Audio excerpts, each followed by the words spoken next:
Hello Dark Case family, welcome home. This is Things You May Later Regret Knowing Volume 6, a compilation of true events that gave me that feeling of existential dread, that dark, cold feeling in my stomach that I think a lot of us chase, and it's getting harder and harder to find it. But that is what this series is about. And while you're here, please do join the Dark Case family by hitting subscribe. It really is such a good community here, and that's all thanks to you guys. Without you, I would just be a guy in a room making videos. But luckily, we're all here to support each other and to discuss the darker side of life. All of us are real people with real stories, and that's why we're here together. So remember, I bring you true crime, disturbing stories, and other things you may later regret.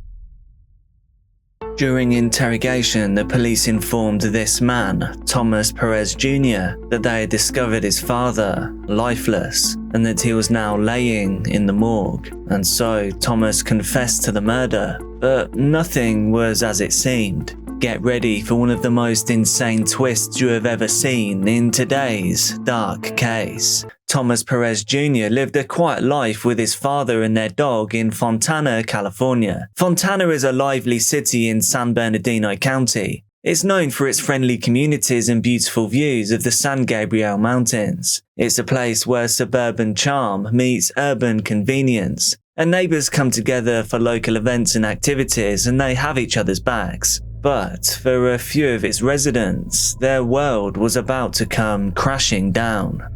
On August 7th, 2018, Thomas Jr. was getting ready for bed when he noticed that his father, called Papa Tom, hadn't returned from his evening walk with their dog, Margosha, otherwise known as Margot. The pair had an argument prior to his walk. Papa Tom went out to cool off and give the two of them some space. It was now nearly 10 p.m. and the streets were quiet. In fact, eerily quiet. Suddenly, Margot came trotting back, but without Papa Tom. Her leash dangled from her collar and she seemed confused. Thomas Jr. felt a pang of worry. His father was advancing in his years, so his concern grew more quickly than it perhaps would. Initially, Thomas Jr. thought maybe his dad had run into an old friend or perhaps met someone new. However, Papa Tom didn't speak English fluently, so the chances of him getting stuck chatting to someone were probably pretty slim. As minutes turned into hours, the initial concern turned into pure anxiety. By the next morning, with no word from his father, Thomas Jr. called the Fontana Police Department to report his father missing.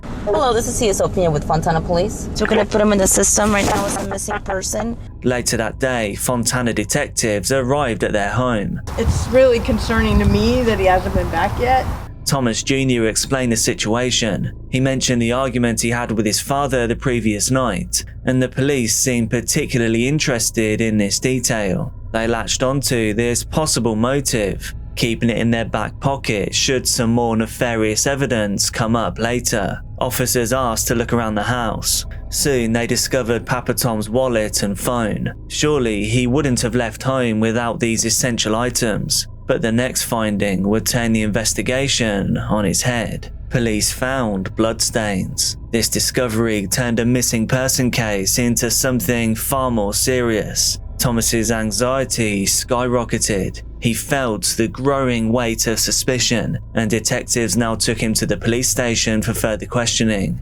Over the next 17 hours, his world would unfurl around him. He would come to realize what he had done. The police officers found Thomas to seem distracted and unconcerned. This raised more red flags for them immediately. They now moved the conversation into a stark interrogation room, and detectives dropped their first bombshell. They told Thomas his father was no longer alive, and more than that, they accused him of murder. It did happen, Thomas. Oh, God. It did happen. You killed him. And he's dead. I don't have any idea. No, you do. Right there. You do. Yeah, you do. They insisted that there was red bodily fluids all over the house that they shared. It was even on the paws of Papa Tom's dog, Margot. Murdered your dad. No, I did Yes, not. you did. No. Yeah, Yes. Daddy's dead because of you. No. Yes, not only that, but poor Morgan here. Margot. Margot had to witness it. Yeah. I walked through the blood. Yeah. No. Yeah. Yes. No. Yeah. Yes. Officers pushed Thomas to confess. Thomas repeatedly denied any involvement in what had happened to his father that he hadn't even had a chance to begin grieving for. He told police again and again that they were wrong, but the officers didn't relent. No. What happened? What happened in the house? It's so horrible. Killed. No. Oh, God, no. She's fine. She's fine. Officers even denied him access to his essential medications. These medications were to treat his depression, stress, asthma, and high blood pressure. But Thomas wouldn't crack. Are you gonna bring me my doctor? You won't take me to the ER? You don't need to go to the ER. He wouldn't tell the police just what he had done. He refused to admit to the allegations being pushed onto him, so the detective's tactics grew more aggressive. In a cruel twist, officers brought dog Margot into the interrogation room. You killed him. And he's dead. And your dog is sitting here looking at you, knowing that you killed your dad. They claimed that she was traumatized from witnessing this alleged crime, so traumatized that now she would need to be euthanized. They forced Thomas to say goodbye to his dog, adding more pressure, adding more emotional strain just to get that confession. In a heartbreaking moment captured on video, Thomas laid on the floor beside Margot, forced to contemplate losing his beloved companion. After hours of pressure, they began talking about Thomas's medication, suggesting it had clouded his memory and led to his father's disappearance, that he was responsible, and they persisted, pushing Thomas to take them to his father's body. It's so horrible. God, no. After These officers ignored their subject's worsening condition and pleas for medical help. Instead, they just intensified their accusations. Desperate to secure a confession, police enlisted a family friend, Carl Peraza, to coax an admission from Thomas. Peraza initially couldn't believe the accusations against his friend, knowing him only as a gentle person with a close bond to his father. Police, however, convinced him they had overwhelming evidence against Thomas Perez Jr. They got you on murder, Dad. They got you on murder. Impossible. As a good girl. Alone with Perez in the interrogation room, Peraza attempted to persuade him to confess. As the interrogation dragged on, Thomas's mental state deteriorated rapidly. Deprived of his medications and bombarded with accusations, he began to crack, now ready to admit what the police wanted him to say. This was a pressure cooker situation, an intense interrogation where police were using every trick in the book, and eventually Thomas confessed to ending his own father. Did you stab him? I didn't think that I did. But if you did, where would you have stabbed him? Might have been the belly. Officers then left Thomas alone with his thoughts, trapped inside the room. It was then that he attempted to end his own time on this earth. He made this attempt using a leather lace from his shoe, but fortunately it snapped and his life was saved. Fontana police escalated their investigation. Thomas's confession meant that the authorities could now search his home, and that is exactly what they did. They tore apart the house in a frantic search for evidence. They slashed furniture, damaged property, and also employed some questionable methods, like using a non-official cadaver dog, along with a potentially unreliable blood detection chemical. But despite these efforts, no concrete evidence of a crime emerged. But police still had the confession. However, this confession would do little when an unbelievable twist shatters everything we thought we knew about this case. Fontana police contacted Thomas's sister, and she shared the news that their father, Papa Tom, was in fact alive and well.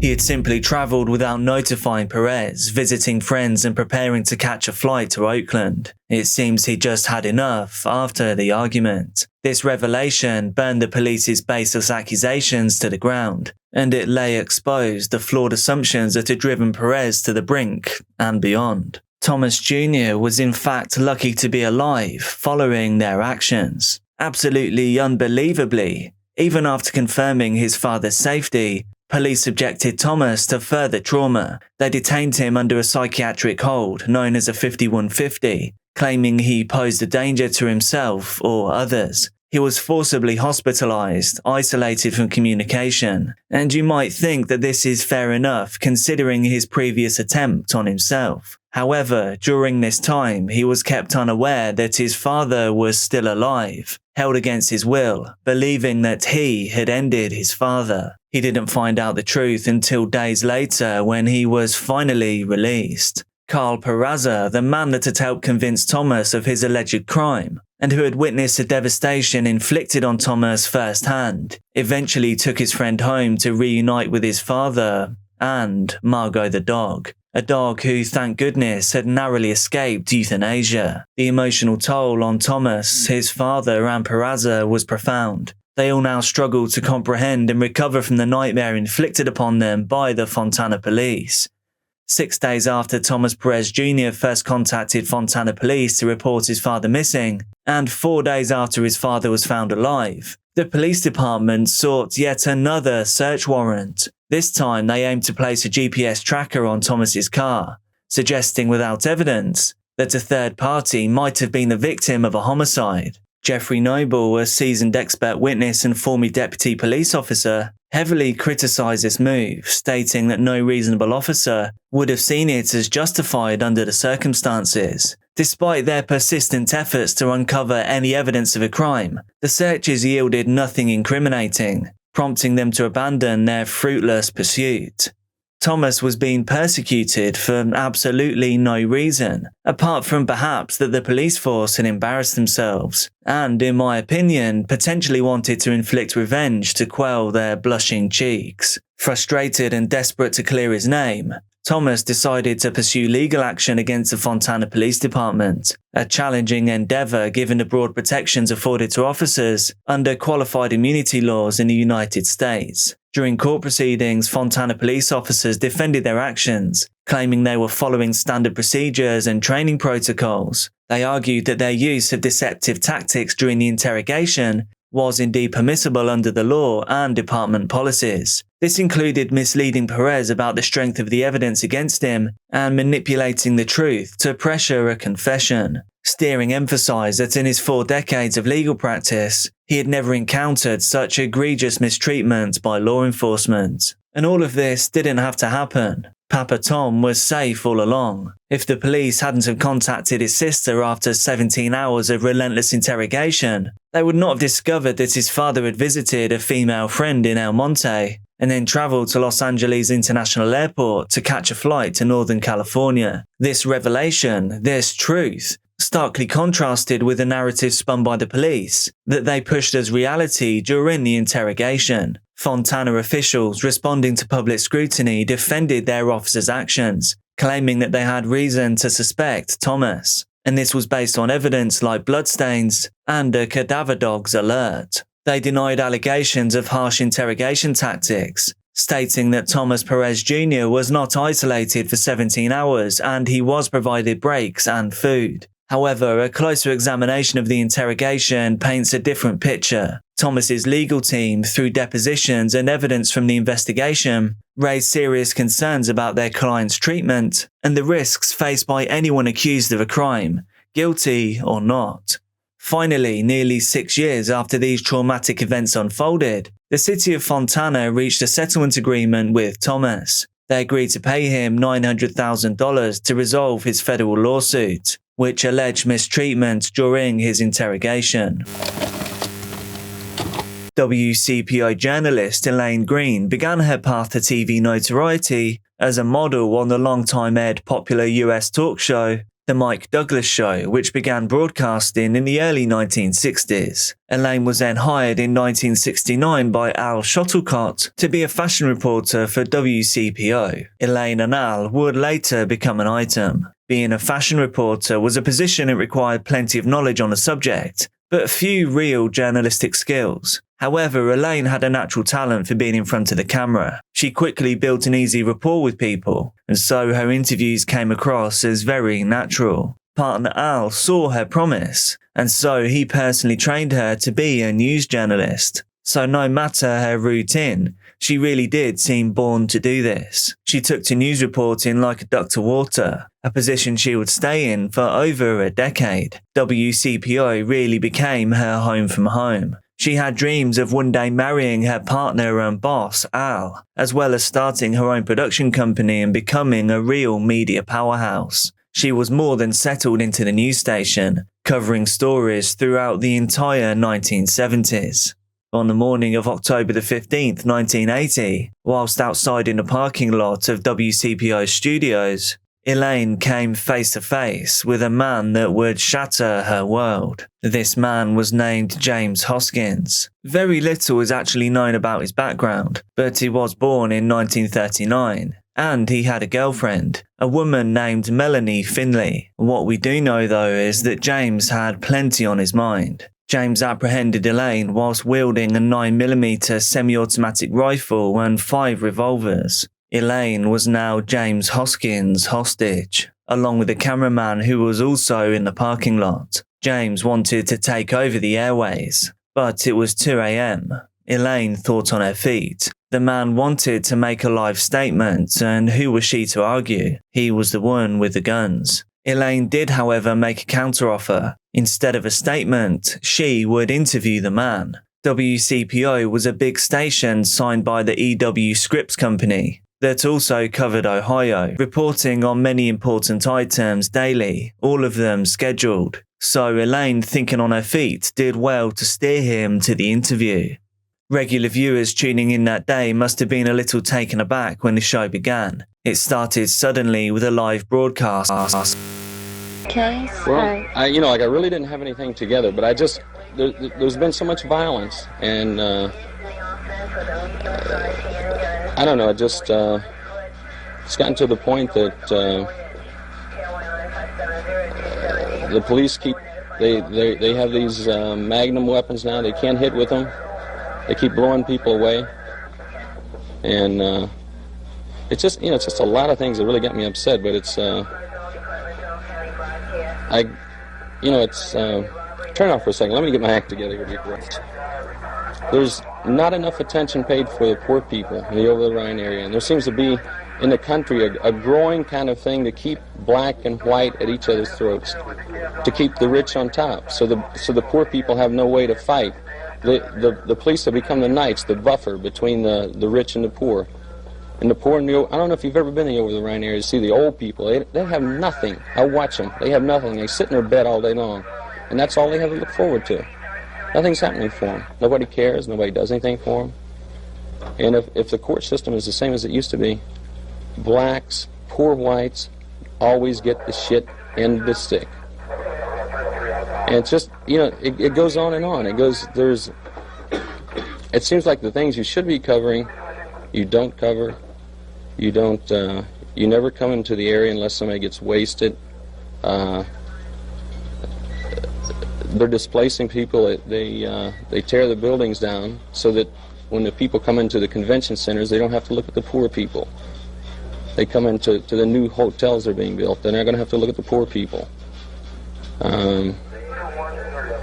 It's all those things. I mean, it's so much shit. I should have written something out. It's just an impromptu thing. We decided to do it.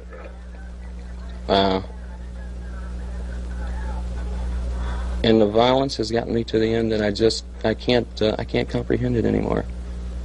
So I see the people, they get their paychecks on first of the month, They get mugged. And I think the reason they get mugged is the people are desperate. They don't know what to do. So they attack what's convenient. These people are convenient. Let me get a drink of water. It just seems if you could do something for these people, it's so frustrating to watch the poor people. Nobody cares. I'll try to keep the four-letter words out. No one cares. I watch them daily, you know, because my studio's down here. And I watch these people down on the street. They're fighting over nickels and dimes. And it just seems, you know, you watch the politicians, they got the same old bull. Reagan's got the same bull. Carter's got the same bull. They're not helping the poor people. They make a lot of promises at campaign time. What we've got to vote on is issues, not people. When we start voting on issues, then we'll have democracy. We do not have democracy at this time. Have you called us with any stories that you have seen that you wanted us to cover? Why? Why not? You wouldn't respond. Do you know that many of the stories we get are from people who call? Really? Yep. I can't understand why people haven't called before. Well, sometimes people do, and we do cover the stories. It should be covered more often. It should be covered until people are sick of it, until they do something about these poor people. There are people down there, I mean, it's like a cliche, you know, with the rats and the roaches. It's become a cliche, and people don't want to hear it. And here's the other thing that pisses me, well, that makes me mad, that makes me angry. We have people like Pimbauer, okay, ripping off the poor people through the Social Security or Medicare or whatever it is. So the first thing that politicians yelp is that the welfare recipients are ripping off. They never touch the money. Poor people keep money in circulation. Rich people hoard money. Give it to the poor people. Give them some kind of a wage other than what I call sub-existence. It's not subsistence, it's sub-existence. These people have nothing. And I get so sick of it. It just, you know, it irritates me. That's where your studio is. That's where you Over work. the Rhine area. I watch it daily. I watch these people groveling, kicking each other, and they only kick each other because they have no one else to kick. They're frustrated. Can you see this world from your window? I can see the world from my bay windows, up and down the street. Possibly a story could be done from your window of your world. I won't be there in my windows after this, I'm sure. Maybe you can do it from my windows, but I won't be there. All right, what else can we do for you, Jim? Well, there's more than that. It goes on and on. I think if somehow people could learn to be autonomous, just break away from leaders. We don't need leaders like Reagan and Carter and Anderson. We need people like, come on in. Ralph, you. It's okay. Nobody's getting hurt. Just come on in. Ralph, Hey, come on in. you better come on in. Come in, please. Come on in. It's too late now. Grab your seat over there. Sit down. Park it over here so we keep everybody together. I don't intend to hurt anybody, so don't be, you know. It's, you know, it could be me too. It could be my problem. Maybe I've gotten too concerned with it. But you watch this. I've been living there. I guess I came from San Francisco. I lived there for a year and a half, and lived in an art commune out there. Came back and immediately saw, you know, the area just. These people, nobody helping them. The drop-in center helps some, okay? And what is the people from Music Hall? What's her name? Irma Lazarus. They've all tried to close the drop-in center. You get programs going, and the people want to close it because it's an eyesore. Granted, these winos are, as somebody described in the newspaper the other day, slobbering and all this, but they need help. They need help like everybody else. But mainly just the poor people. If you could only give the poor people something. If you could, tonight, I think it was on your Channel 9. What's the guy's thing that always starts out, I could be wrong? Is that Channel 9? He starts off on prisoners. Prisoners are people too. You know? Prisoners, to me, they're always talking about rehabilitating. These people have never been habilitated. You can't rehabilitate someone that's never been habilitated. They need a chance. But he talked about them, because they're painting their cells, they're trying to help them a little bit. He talked about it like it was, it's some waste of the public taxpayers' money. There's a lot of waste of taxpayers' money. Other than painting the cells of what was it, Lucasville? Why don't they build a few more prisons so they can separate them a little bit? So what you're asking us is you want us to cover different kinds of stories. Is that what you're saying? The people that really need covering, and not write off people because they're prisoners, not write off because they've made a mistake and they've wound up in prison. Don't write them off. Don't write off the poor people. Can I ask you something? Sure. Are you putting some responsibility on all the media? This was convenient. You know where we were tonight? No.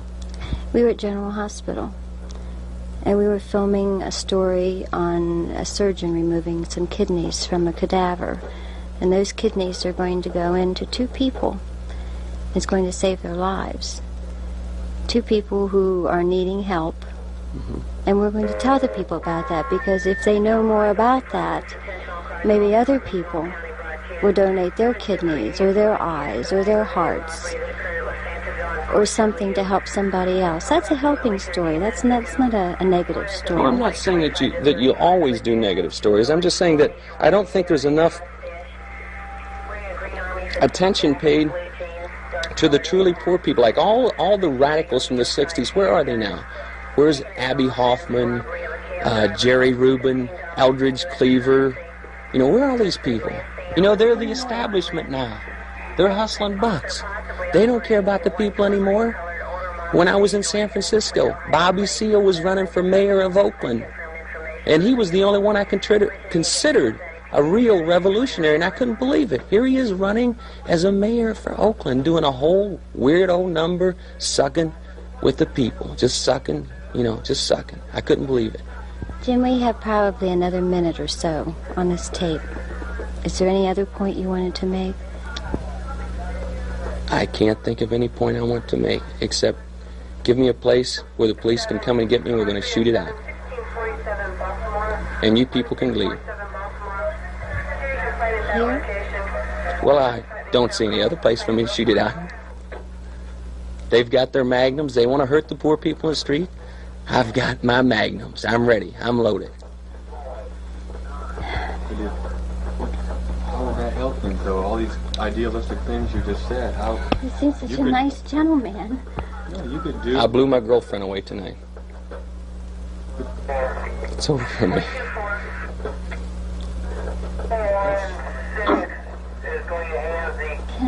We had planned to do big things. We had planned to take your station. And through madness,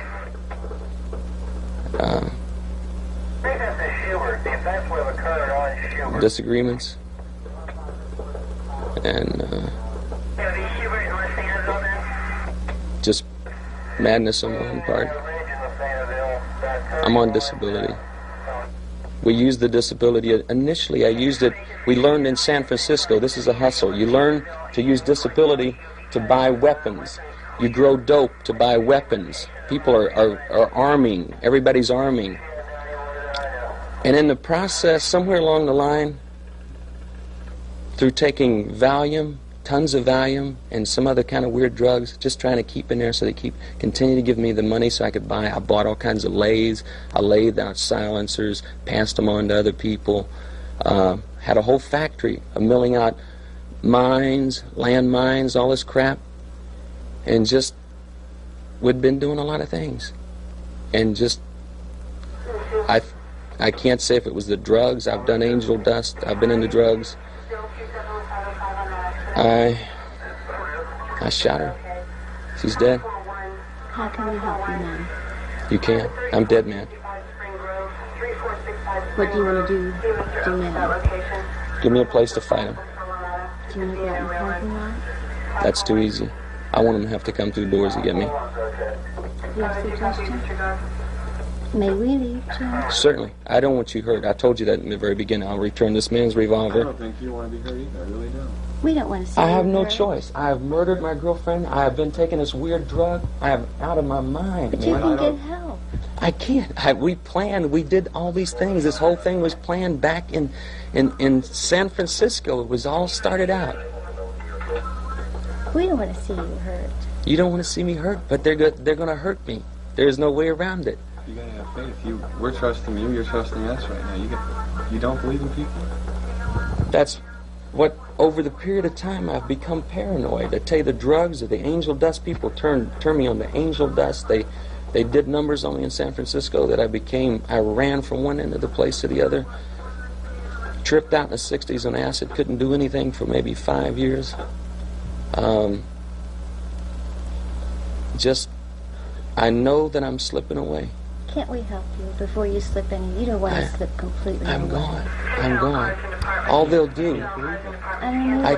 there is no help for me. Look, I murdered my girlfriend. God damn, man, I killed her.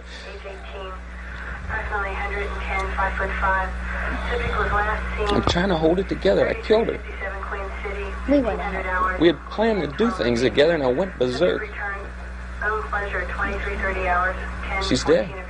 All I can say is you don't seem like the kind of person like to say, if you don't want to hurt us. I don't want to hurt you. I would like you to leave. I just want the police. They're always hurting poor people. Let them come and hurt me now. That wouldn't solve anything. It won't solve anything, but I've killed my girlfriend, man. What am I going to do? But it wouldn't solve anything, though. What am I going to do? Can we get some help from you? We have friends. You cannot get any help from me. They are going to take me. They're going to put me in prison. They're going to put me in there. They're going to put people in there where they rape you. They turn this thing off so you don't get these four-letter words. After ending the interview, Dale Menkhaus from the Cincinnati Police SWAT team could now begin negotiations. Menkhaus recalled the moment in a later interview, describing Hoskins as one of the coldest people that he had ever encountered. In a monotone voice, Hoskins told Menkhaus, "Well, it's time. I'm going to do it now." Before a gunshot was heard on the other end of the line, all 9 hostages were released unharmed, and 12 hours after the ordeal started, police finally entered, but only to recover Hoskins, who, during negotiations, had calmly ended his own time on this earth. Because he met his end on his own terms, we may never truly know his motives. But after examining the home he shared with Melanie, police believed that Hoskins was indeed a terrorist. He wasn't lying about that. They found his at-home machine shop in the attic, with hollow point bullets that had ricin tips. He also kept extensive files on prolific people. His files were labelled political creeps, business creeps, and police tactics. 1 year later, Elaine Green would take on another interview. This time it was the ex-wife of James Hoskins who made a concerning statement. She said that his behaviour on that day did not surprise her, apart from one thing. She was just shocked that James didn't kill Elaine. When interviewed, the hostages present that day agreed that everyone survived simply because no one did anything stupid. Elaine Green received a Peabody Award in 1981 for her bravery and professionalism throughout a difficult interview under duress. It was February the 11th, 2011, and a dictatorship was falling. Thousands of Egyptian citizens filled the Tahrir Square in Cairo, ready to celebrate the possibility of a new life and a new country. Lara Logan had the opportunity that she'd always wanted. It was every journalist's dream to cover a momentous occasion in history, and to do it on location. The resignation of Hosni Mubarak was an extremely important moment, one that would change the course of history and politics in Egypt forever. And Lara Logan was the one who would be the face of America's documentation of the event. Lara, originally from South Africa, was working for CBS News at the time, and she was excited for a moment that would catapult her career to new heights. But little did she know, nor could she imagine the events that the day would hold. Lara described the political event as a champagne cork being unleashed throughout Egypt. Mubarak had just stepped down and Cairo was erupting into celebration. Lara anxiously made her way to the square, knowing that she didn't want to miss such an important moment. The roars of cheering and excitement filled the air as citizens of Egypt sang revolution songs and shouted slogans about their new future. As Lara entered the crowd, she prepared to give coverage of the event, her nerves tingling as she got camera ready. The square was already completely packed with people, with Lara struggling to maintain her footing as she was pushed and jostled around by excited partygoers. Trying to maintain her composure despite her nerves, she continued, looking toward the camera and preparing the words that she was going to say, microphone steady in her hand. As people continued to get closer to Lara, the body of security that she had with her, Ray and 2 Egyptian drivers, did their best to protect her from the crowds of excited people. The producer of the coverage was present, Max McClellan, and the cameraman, Richard Butler, prepared his equipment for recording. Their fixer, Bahar, stood beside them. He prepared to translate for the crew, as well as create a point of connection between the people of Cairo and Lara's group, a group who was simply tasked with documenting the celebration. Even though they had a job to do, it was hard for everyone to maintain their focus during such an exciting event, a real moment of celebration that would be remembered for years to come. So they continued to document and soak in the occasion for more than an hour, basking in the fact that they were now part of history. As the coverage continued, the battery in the camera began to drain, so the crew stopped for a moment so the cameraman could replace the batteries, giving everyone a moment's break before they would continue with the story. But in that moment, everything changed. Bahar, the fixer, turned to Lara with terror in his eyes. "We have to get out of here," he said. Lara was confused, unsure of what had occurred to make Bahar react in this way. The fixer was Egyptian with a first language of Arabic, and he could hear everything that those in the crowd were saying. And those words speared him with fear. Before Lara could even react to Bahar, she began to feel hands grabbing at her all over her body. And it wasn't just 2 hands, it was multiple. Lara began to panic as she tried to escape the clutches of the hands of strangers, feeling her bodyguard Ray trying to grab her and bring her to safety, to escape from the crowd that had suddenly turned from happy to aggressive. Lara did her best to hold on to Ray as he screamed out for her, telling her to hold on to him with all her might. Lara gripped Ray as hard as she could, but felt her fingers slipping. As she was pulled into the crowd, the dying camera caught her screams. The more Lara screamed, the more aggressive the men became. As she fought as hard as she could to escape the mob that had grabbed her, she heard English words emanating from the crowd, yelling that she was an Israeli and that she was Jewish. Even though these words were lies, complete fabrications, it sent the crowd of 300 men into an absolute frenzy, bringing them from mere citizens to savages and monsters. Despite being pulled away, Lara still had one arm on Ray, but everyone else seemed to have disappeared in the frenzy. As Lara continued to fight, she felt the seams of her clothing begin to rip, the cool breeze of the air touching her bare skin. She felt her sweater fall around her neck, no longer covering her, with her undergarments beginning to be ripped away as well. The metal clasp of her undergarments were torn off by the numerous hands of strangers, and her trousers were being torn to shreds without mercy. Before she knew it, she was completely unclothed. As she looked up, she saw the flashes of cell phones. There were multiple people taking photos. From bodyguard Ray's perspective, he was helpless to stop the savagery that was occurring to Lara, but he had the crushing realization that he was her only hope for survival. Another rip rang out between the two, leaving Ray holding only the sleeve of Lara's jacket, which had been torn from her body. Ray watched in terror as the sea of men began to attack Lara with sticks and flagpoles, showing no mercy as they slammed into her body. Ray still continued to grab for Lara's arm.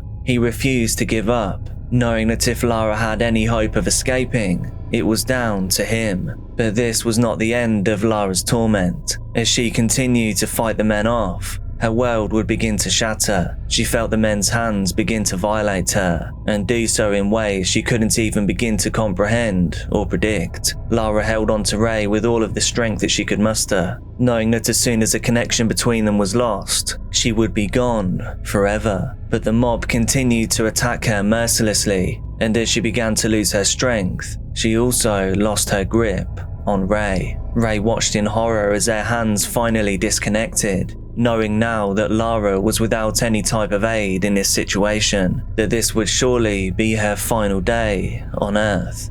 The men continued to go at Lara, grabbing her from all directions and pulling her until she could feel her limbs, her muscles, her joints pulling apart. She cried out in agony as hands began to grab chunks of her blonde hair and pull it out, leaving her scalp raw and torn. They were trying to rip her apart, and they were succeeding. Lara was losing all hope that she would make it out of this alive, thinking to herself that these hands would be the last thing that she felt, that the roars of the crowd would be the final thing that she heard, and that her screams of agony would be the last thing that she would ever say. She began to think about just how this could be happening, and if she could allow herself to fade out in a situation that resembled a nightmare. She was giving up on her life, giving up on her children and husband, on everyone that was waiting at home with no idea about the terror that she was facing. But thinking of her family ignited a new wave of instinct for survival within her. She could not let the last memories that her toddlers had of their mother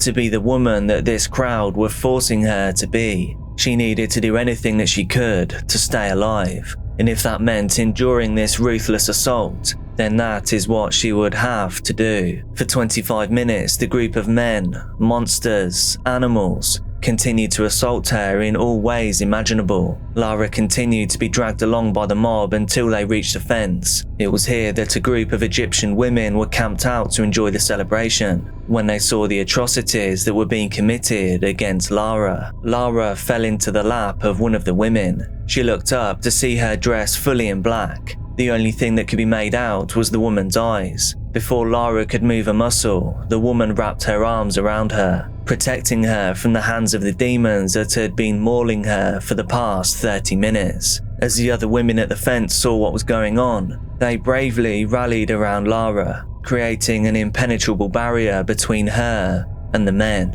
As Lara's attackers began to retreat, the women began to pour water all over Lara's body, trying to rapidly tend to Lara's wounds and allow her to catch her breath. Meanwhile, the camera crew that was with Lara had rushed to find anyone they could that could help her. They came into contact with some Egyptian soldiers. They begged her to find Lara and to save her from the certainty of her final breath. Lara lay limply in the woman's lap as soldiers fought their way through the crowd, doing their best to get to her before it was too late. The soldiers, batons in hand, beat the mob back to make a pathway, attempting to lay their eyes on the woman who had been so brutally attacked. Left within an inch of her life, Lara squinted through the crowd as she noticed the soldiers making their way through to her. She grabbed at the first sign of safety that she had seen since her arrival in Cairo. She refused to let go of the soldier, screaming out in agony as she realized that her life could actually be saved. Her skin was blackened with the filth of what had just happened. She cried in relief as the soldier threw her body over his shoulder and carried her back through the mob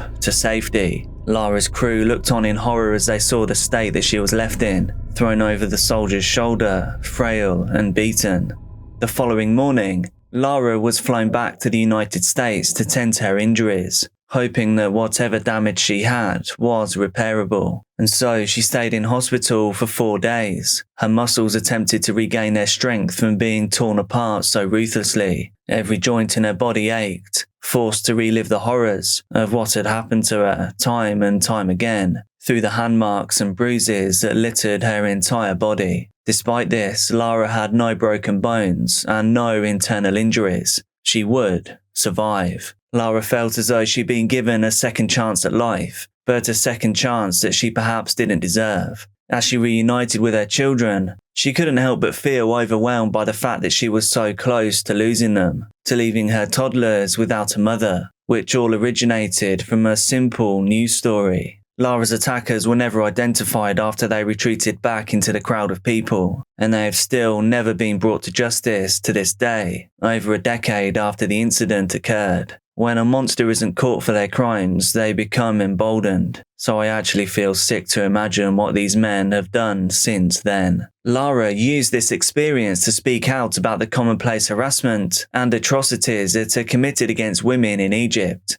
bravely giving those men no chance to leave her in silence. As Lara shared her story, numerous other female colleagues broke their silence about disturbing events that had been committed against them as part of their experience within journalism, shedding light on the things that women experience but never speak about. Lara's story has ignited a cry for change in the field of journalism, a change for women to have a place in the world that they can feel safe in and unthreatened, whilst maintaining transparency without fear of losing their careers or being blacklisted. Lara continues to speak out about the reality of being a female journalist, hoping that she can bring about true change as a result of a truly horrendous event.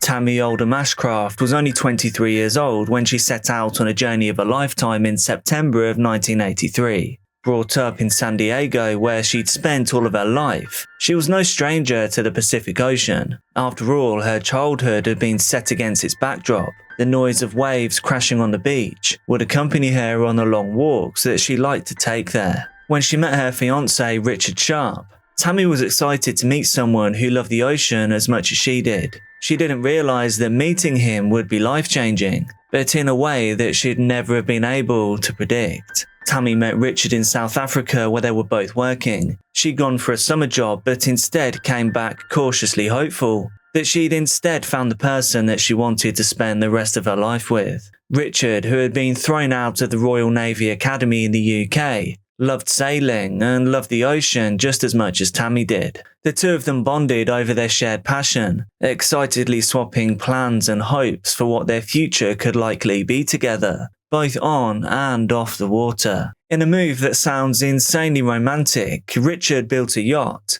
and then asked Tammy if she wanted to sail it with him to Tahiti in French Polynesia. Tammy couldn't believe that this was how her life actually was. Naturally, she agreed, and together the two of them navigated the waters. They passed the Maldives, the Christmas Islands, and Australia. These were all places that Tammy had only ever read about, given of course that her home was all the way over on the other side of the world. When they arrived in Tahiti, Richard asked Tammy a second question on a white sandy beach, overlooking a lagoon where the water was so clear it was practically transparent. The question was, "Will you marry me?" Tammy let out a scream. Sobbing, she said yes. She didn't know exactly where their future would take them both, but she did know that it didn't really matter as long as they could be together. Just as they were debating what to do next after Tahiti, a British couple approached them. They'd heard that the two of them were proficient sailors, and so they wondered if they could hire them to take their own yacht, a boat called Hazana, to San Diego, the very same city that Tammy called home. Tammy and Richard couldn't believe it. It felt like a sign. This job would mean that they could head to Tammy's home together and announce their engagement. The crossing would take around 31 days, and it sounded like paradise. 31 whole days to spend just the two of them together alone, being able to celebrate and plan the next stage of their lives together. Neither of them could have known just how wrong they were. The first 2 weeks passed in blissful peace. The winds were manageable, and together they were able to navigate the waters successfully. Then, just as the two of them were settling into the rhythms of being at sea, and wistfully knowing that the end was nearly in sight, the wind started to change. They were just north of the equator by this point, closer to San Diego now than the tropical paradise that they just left. A westerly storm began to blow around them. On their crackly radio, they heard some horrifying news. A hurricane was coming through. It was picking up more and more speed, whipping the waters into a frenzy around the yacht. Tammy and Richard knew that there was nowhere they could go, nowhere that they could turn to get out of this hurricane's way. They were going to be directly in its line of destruction. The couple looked at each other, scared, but hoping that together they could get through anything. They reminded themselves that their love was stronger than any storm, or at least they hoped. Then Hurricane Raymond caught their yacht right in the eye of the storm. The waves at 40 feet towered above them, crashing down with an intensity that Tammy and Richard had never seen before. The yacht rocked dangerously from side to side, tossed by the sheer power of the storm. The wind picked up to 145 miles an hour, sounding like jet engines thrown in reverse. Tammy and Richard held hands, fully realizing they were at the complete mercy of the weather. They had no idea when this would pass and when they'd be safe once again. Just hours before, they never wanted this dream journey to end. But now, both of them started dreaming about finally arriving in San Diego, dreaming of the happy life that awaited them on the other side. Tammy only pictured that life being with Richard. The waves kept getting higher and higher. The couple scrambled to batten down the hatches and to move what they could off the deck.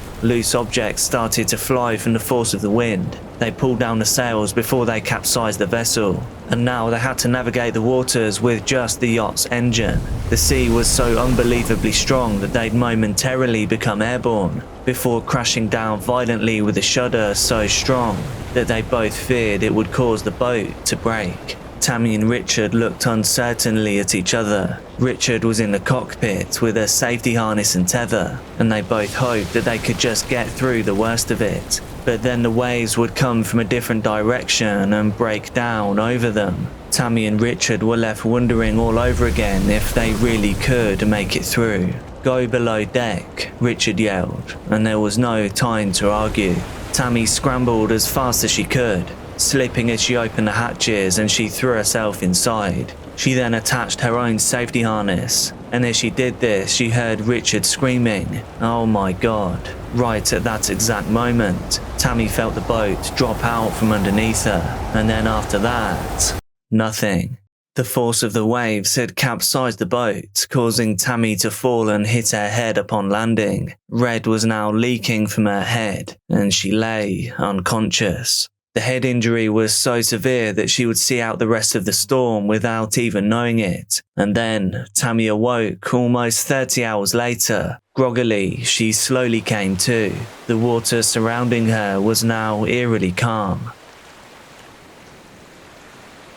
Only the wreckage strewn around her served as a reminder of the storm. She tried to move, the effort making her head spin. "Richard," she called. She couldn't hear his voice calling back. Tammy somehow stood, taking in her new surroundings. The yacht looked completely different. The mast was in pieces, shattered from the force of the sea, and the sail was now shredded. "Richard," she called again, and that's when she noticed Richard's tether was still cleated onto the deck, but the D-ring, the clip that had been on Richard's safety harness, was missing. This was the clip that had attached Richard to the Hosanna. Tammy realized with horror that this meant that Richard was missing too. She looked out over the open sea, and there was nothing on the horizon. In every direction was water and nothing else. She had never felt more alone. Tammy had no idea where the storm had pushed the boat, no idea where Richard was, and no idea if she would ever make it back to dry land again. Holding back tears, Tammy continued to assess the damage. The cabin downstairs was completely flooded. Her head continued to leak red, and she had nothing that she could find to staunch it with. Tammy didn't know what was next, but she did believe one thing. She would survive, and she would survive for both of them. Exhausted and emotionally drained, she found their shortwave radio, the VHF, and sent out her first message. "Mayday, Mayday." But because it was shortwave, someone would have to be in the area to pick up on the call. Their long-distance radio had died just before the storm. She was now down to this one method of communication. The radio crackled, but nothing came back. Tammy decided to keep trying every 15 minutes. In the meantime, she started to pump water out of the cabin. The effort made her dizzy. All she could think about was Richard and where he was now. A bleak thing to consider. Weak and injured, she fashioned a makeshift sail from one of the broken poles, along with pieces of ripped canvas she found on the deck. She scrambled to find something that she could navigate with, and she found a sextant. This is a device that can be used to determine the angle between the horizon and the sun. She knew that this way she could find the latitude. To get longitude, she'd need a watch, but she couldn't find it anywhere on a boat, so instead she relied purely on the sextant, navigating up 19 degrees and hoping that she could find her way to Hawaii. It was still 1,500 miles away, an almost impossible prospect. 7 days passed. Tammy's head was full of thoughts of Richard, of their life together that now seemed lost. Although she knew it was unlikely she'd ever see him again, she kept hoping for a miracle. The sailing was difficult. Tammy couldn't be entirely sure where she was. All she really had to help her were the memories of what Richard had taught her. She could only keep trying to follow the signs of the sun, praying it would lead her to land. Incredibly, some food had survived below deck. She alternated between peanut butter and tinned fruit, trying to vary the timings and the amount so that she'd have something to do. Some minor enjoyment in an otherwise hopeless environment. The days all began to run into each other. This meant that Tammy had a lot of time to think about her engagement, how excited she'd been at the proposal, how magical her entire time with Richard had been, all the dreams they'd had. In between tears, Tammy would keep trying to get the water out of the hold, using a bucket that luckily hadn't been broken to laboriously scoop out the water. Doing this, she miraculously found her watch right at the bottom of the bilge. Knowing the time meant that Tammy could now also navigate the longitude, making her passage much more accurate and potentially much faster. Getting to Hawaii started to feel a little more certain. She could do this. Using longitude also meant that she could get into the North Equatorial Current, nicknamed the Equator Freight Train for how quickly boats can travel once they're in it. Finally, Tammy felt like her luck was starting to turn. Being in the current meant she could feel her journey getting more hopeful, now relatively speeding to her destination. The size of the sail she'd managed to make only allowed her to go very slowly otherwise. This current could be a lifesaver.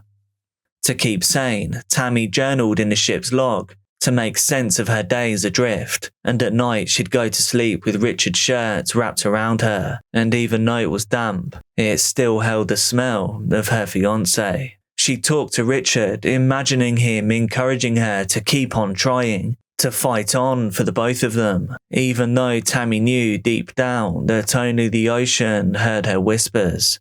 Even though her luck seemed to be turning, she wasn't completely in the clear yet. The VHF radio died, meaning she was now completely adrift at sea, and without any form of communication. She could now no longer send out any SOS calls. Tammy realized just how alone she was. After being lost at sea for 41 days, Tammy woke up in the morning and gazed out to the horizon, and this time she saw something she thought she may never see again. Finally, she could see land. Or at least Tammy hoped that she could believe her eyes. She wasn't sure if it really was Hawaii or maybe just some clouds. The sky became overcast and Tammy could no longer tell. She blinked back tears, not yet allowing herself to relax. She wanted so badly to feel the solid, motionless land underneath her again. She tried to look again at the horizon, but could no longer see anything. Tammy was left wondering if her weeks alone at sea meant that her mind had started to play tricks on her. Discouraged, she lay down and went to sleep. She could only hope that things may look different in the morning. This night would turn out to be one of the last that Tammy would spend on the yacht. Just 3 days later, she would finally arrive in Hawaii. The knowledge passed on to her from Richard had guided her to safety. She had been going in the right direction. Tammy stepped onto the firmness of Hawaii and vowed to make the most of the life that she had left. But now she felt Richard's absence even more. They were going to announce their engagement, but instead she had to announce his death. But Tammy also knew that Richard would be proud of her, that he'd want her to celebrate surviving, even when the odds were so stacked against her. Later she'd buy a sextant to hang around her neck, a constant reminder that all it can take is one storm for things to be changed forever. She uses her necklace as a reminder to live in the present, a present where even though she didn't have Richard, she still had her memories of him, and she still had her life.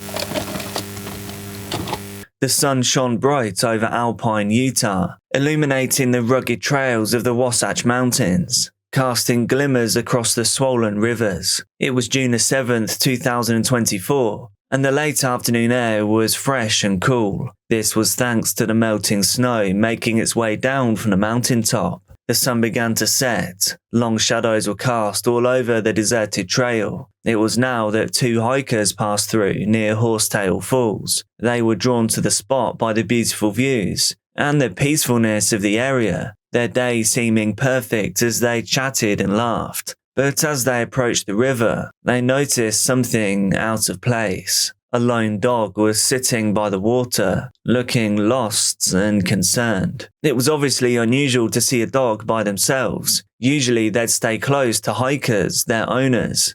One of the hikers nudged the other. "Do you see the dog?" They both paused, watching the canine who had now started to whimper and bark. They tried to look if there was any signs of a nearby owner, but instead of a person, they only found a phone on a nearby rock, along with a jacket tangled in the bushes. Just 2 hours earlier, Cynthia Ann Grimwood, a 19-year-old from Springville, Utah, stood with her loyal companion, her chocolate Labrador named Oakley. They were both gazing at the rushing waters of Horsetail Falls. Cynthia was alone except for her dog, and the serene beauty of the mountains was just what she needed that day. She carefully pulled out her phone, something she was used to doing. Something we all do tens of times a day, well, maybe hundreds. As an avid hiker and nature enthusiast, Cynthia liked to capture moments from her hikes. She would then share her adventures with her family and friends. This way, she could still enjoy the peaceful solitude of going out alone on her walks, leaving her mind free to wander as she climbed the trails. Her only company would be the steady panting of Oakley and the sounds of nature all around them. Leaves crunching in the autumn, and a low, steady hum of crickets in the evening. Cynthia was a talented athlete. She played on her high school softball team, and it looks like she was trying to get picked up. So she enjoyed the non-competitiveness of hiking, and how she could use it to reset her mind after a long week, while still being active. Oakley sniffed at the ground, alert and curious, staying close to Cynthia. The river was unusually high, swollen with runoff from the recent snowmelt, and the current was roaring as it surged downstream. The 19-year-old admired the falls, mesmerized by the power of the water, which today was louder and faster than she had ever seen before. After a moment, she set her phone down against a rock and hit record. She then tentatively, carefully stepped to the river's edge, wanting to capture a beautiful moment of herself against the power of the water. Oakley watched on. The phone screen glinted in the afternoon sun as Cynthia moved closer to the bank, looking to get the perfect video. She took one more step towards the edge, feeling the cool spray of the water hit her face as she laughed at Oakley, and Oakley sniffed and nudged at her leg, perhaps sensing the danger before she did, and in an instant, her foot slipped. Cynthia's laughter turned into a gasp as she stumbled forward, her body lurching towards the rushing water. Oakley barked in alarm, his tail low as he watched his owner's foot slide, her hands reaching instinctively towards the rocks. But it was too late. She plunged into the water. The powerful current took hold, pulling her into its icy grip, and Cynthia's phone sat there, still recording, capturing the horrific scene that would later haunt everyone who saw it. Cynthia struggled to get her head above water, her arms reaching out, trying to grab at anything she could, but the strength of the current was overpowering. It said that just 6 inches of fast-moving water is enough to knock you off your feet. So what chance did she have? The icy waters were relentless, forcing her downstream. Cynthia's shouts were muffled by the roaring river as Oakley barked and barked, running frantically back and forth along the rocks, helpless to save her owner. And then suddenly, everything fell silent, and Cynthia's screams could no longer be heard. All that was left was the sounds of the river and Oakley's whimpers echoing through the trees. Cynthia's phone stayed on the riverbank, her final recording saved automatically. 2 hours later, the two hikers exchanged a worried glance, realizing that someone had likely recently been there, someone who may even still be nearby. They called out, "Hello, anyone there?" But they got no response. So, obviously concerned, they called the sheriff's office and reported what they had found. They described the scene, sharing their worry that someone may have fallen into the river. She might have been swept away in the current, one of the hikers guessed, glancing at the roaring water and hoping against all hopes that she was wrong. Within minutes, Utah County Sheriff's deputies and search and rescue units were en route, their hearts sinking as they considered the conditions of the water. The searchers knew that with the water levels this high, finding anyone alive in the river would really be a race against time. So the search began. A helicopter from the Utah Department of Public Safety joined the search, hovering above the falls with spotlights that cut through the light that was fading to night. Rescuers equipped with ropes and safety gears scoured the shorelines, navigating the steep, rocky walls that surrounded the falls. The rescuers were determined but solemn as they realized the grave nature of the situation. Loyal dog Oakley remained nearby, refusing to leave the spot where he had last seen Cynthia.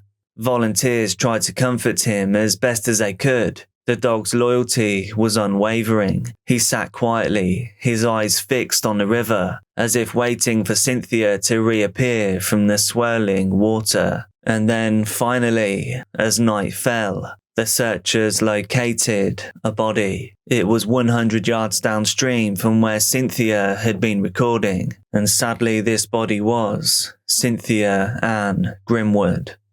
The Utah County Sheriff's Office confirmed the 19-year-old who died near Horse Trail Falls was Cynthia Ann Grimwood from Springville. Sergeant Spencer Cannon with the Utah County Sheriff's Office said she started hiking Friday afternoon. When crews found her, she was already deceased. They said 2 other hikers came across some of her belongings, her phone, and her dog. Cannon says everything indicates she was there to enjoy the outdoors, but the water overpowered her. She had set up a phone to record herself getting in, and the current, I think, is likely that it was just more than what she anticipated, and it washed her down the river. Search and rescue crews constructed a system of ropes and pulleys to bring her body down Saturday. They had to wait until daylight because there was too great of a risk for first responders.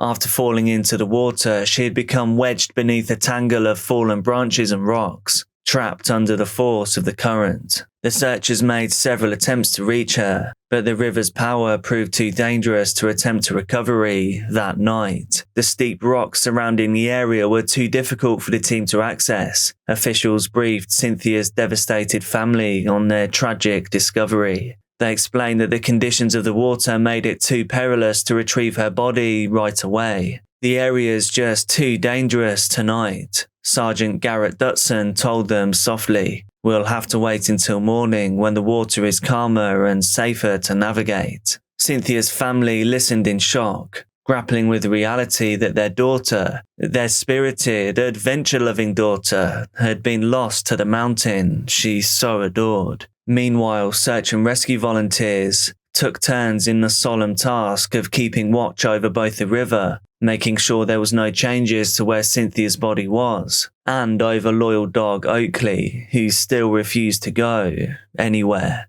As dawn broke, the waters had receded enough to allow rescuers to begin the recovery. Crews now moved carefully, inching their way across the jagged rocks and slippery ledges. The crew didn't talk much as they waded out, and they were watched by Oakley, who whined quietly. He must have been exhausted by this point. When they finally brought Cynthia's body up from the river, the searchers gathered in quiet respect, their heads bowed as they held a moment's silence. Cynthia was transported to the medical examiner's office, and there the final details of her tragic accident were officially documented. 3 days after Cynthia and Oakley went on their hike, now June the 10th, Cynthia was formally identified. A few days later, the video on Cynthia's phone was reviewed by officials. shedding light on exactly what her final moments entailed. It showed her standing near the edge of the water, the powerful current rushing past as she marveled at the falls. Her laughter echoed softly in the background as Oakley barked and played. And then came the fatal slip,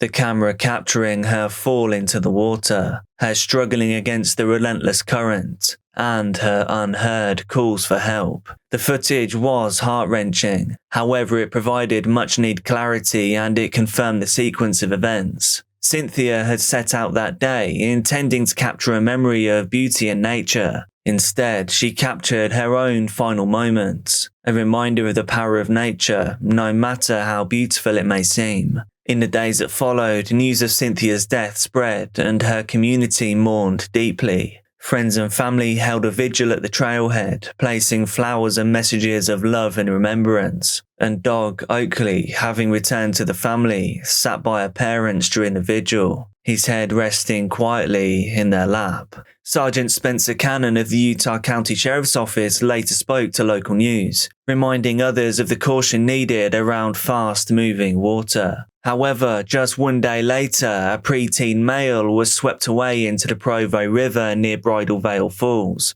narrowly escaping with his life thanks to the quick actions of bystanders. Additional safety signs began to be posted along the river trail, as well as other popular spots in the Wasatch Mountains. They bore warnings about the high water levels, urging hikers to keep a safe distance from the edges, especially during the snowmelt season.